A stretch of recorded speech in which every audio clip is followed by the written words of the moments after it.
Buen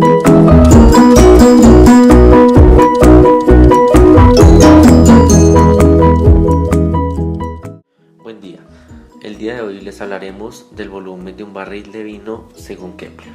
Johannes Kepler nació el 27 de diciembre de 1571. Fue religioso y la mayoría de sus escritos habla de Dios. Descubrió las 3 leyes de movimiento planetario, las cuales ayudaron al desarrollo de la astronomía de hoy en día. Descubrió 2 nuevos poliedros regulares. Fue un astrónomo, matemático y físico alemán del siglo V. Realizó trabajos notables para la óptica, analizando y generando la primera ley de la refracción. Analizó el aspecto geométrico de diversos sistemas ópticos.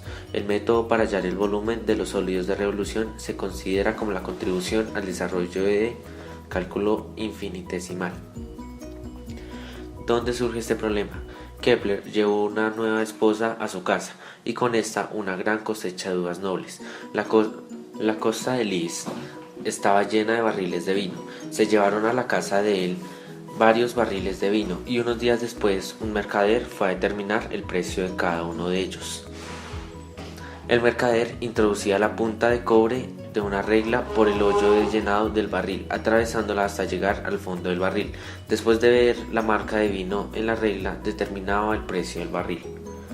Kepler pensó que era extraño que por medio de una sola medida se pudiese determinar los volúmenes de barril de diferentes formas y tamaños. Kepler se interesó por medir el volumen de varios barriles cilíndricos a partir del siguiente planteamiento. Llamó lambda a la distancia nd que hay entre el hoyo de llenado y el fondo del barril, 2x a la altura AC del barril y 2y al diámetro AD del barril. Por el teorema de Pitágoras se tiene que x al cuadrado más 4y al cuadrado es igual a lambda al cuadrado. Por lo tanto, el volumen del barril se podría determinar con la siguiente fórmula. Volumen es igual a 1/2 por pi por x factor de lambda al cuadrado menos x al cuadrado. Kepler concluyó que todos los barriles estaban fabricados con la misma razón entre la altura y el diámetro. Esto le permitió plantear la siguiente ecuación final. Volumen es igual a 2pi por lambda al cubo por t factor de 4 más t al cuadrado, todo esto a la menos 3 medios. A partir de esta ecuación, Kepler determinó que el volumen de un barril de vino no se determinaba solo con el valor conocido de lambda. Esta es la razón por la cual Kepler decidió crear el método de los discos para calcular los volúmenes de sólidos de revolución. Fundamentado en el método de Arquímedes, implementó la división o disección del sólido en piezas infinitas, las cuales al sumarse mostrarán el volumen del sólido. Recordemos que el volumen de un cilindro se halla por medio de la ecuación pi por r al cuadrado por la altura del cilindro. Cada una de las piezas infinitas se consideran como cilindros y hallando el volumen de dichos cilindros es que se obtiene el volumen total. El método de los discos consiste en dividir el sólido en partes indivisibles y luego integrar con respecto al eje de rotación. La fórmula general del método de los discos es: el volumen es igual a pi por la integral definida de a hasta b de f de x al cuadrado. Como datos adicionales, encontramos que la trascendencia del método de discos en el cálculo integral y en la historia ha sido de gran aporte para el cálculo infinitesimal, ya que es una parte importante de las matemáticas actuales, como lo es las derivadas integrales, series infinitas. El cálculo infinitesimal es el estudio del cambio. Este cálculo ayuda a explicar y solucionar problemas que el álgebra no puede resolver. Tiene 2 ramas o campos principales, el cálculo integral y el cálculo diferencial. El cálculo infinitesimal es muy común en la ingeniería y se utiliza básicamente para calcular el volumen de regiones y sólidos de revolución. Este fue un cálculo usado por Arquímedes, René Descartes, Isaac Newton y otros grandes matemáticos de la historia.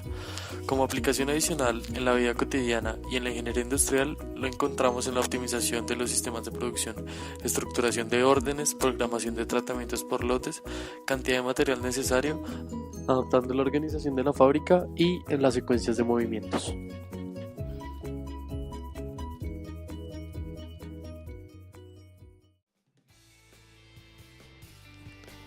Demostración barril de vino según Kepler, método de discos. En el programa Wolfram Matemática planteamos la siguiente ecuación para graficarla y de esta manera generar un barril. la función es menos x quintos menos 1, esto al cuadrado más 4. Definimos un intervalo entre 0 y 10 para graficarla. Luego de esto, lo que hicimos fue plantear que Wolfram nos resolviera la integral definida. Como recordemos que el método de discos es pi por la función al cuadrado. Entonces la integral definida nos quedó la integral de 0 hasta 10 de pi por menos x quintos menos 1 al cuadrado más 4. Esto nos da 22.352.01. El manipulate que planteamos para esta ecuación consiste en lo siguiente. Planteamos la ecuación que va en la parte superior por encima de x y luego planteamos la ecuación que va por debajo del eje x en y negativo. Definimos los rangos de onda donde queremos que aparezca la gráfica. Luego de esto lo que hicimos fue adicionarle una variable nueva que es r, la cual va desde menos 2 hasta 2. Esto nos permite definir de dónde a dónde queremos que vaya un intervalo en donde queremos que se mueva la gráfica con saltos o intervalos de 0,2.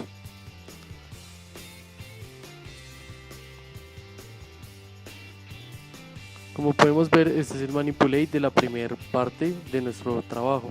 Consiste en que en un plano de 2 dimensiones amplía el volumen del barril, pero pues como tal no se está viendo un barril porque no se ha revolucionado en ningún eje. La segunda parte del manipulate consiste en generar la revolución de las fórmulas con respecto a x y de esta manera lograr un barril, lograr la forma de un barril. El manipulate de la gráfica ya revolucionada en el eje x consiste en que se escribe la función con su respectiva variable definiendo los límites de integración a y b. Luego de esto, dentro del manipulate se plantea la integral definida para que la resuelva y dependiendo de las dos variables que encontramos, x y r, siendo x el número de discos en los cuales se va a dividir el barril y r el movimiento que va a tener nuestra ecuación o nuestro barril en el eje y. Entonces va a aumentar desde menos 2 hasta 3 con unos intervalos de 0,5 en cada movimiento, como lo vamos a ver a continuación.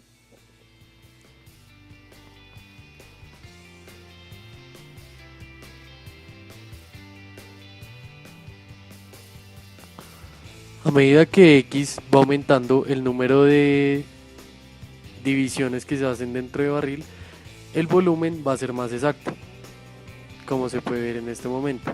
Entonces, teniendo nuestro R, nuestro volumen grande y con unas particiones de 4.5 discos, se va a encontrar que el volumen del barril es 3.526.63 centímetros cúbicos o pues como en las unidades que se esté tomando.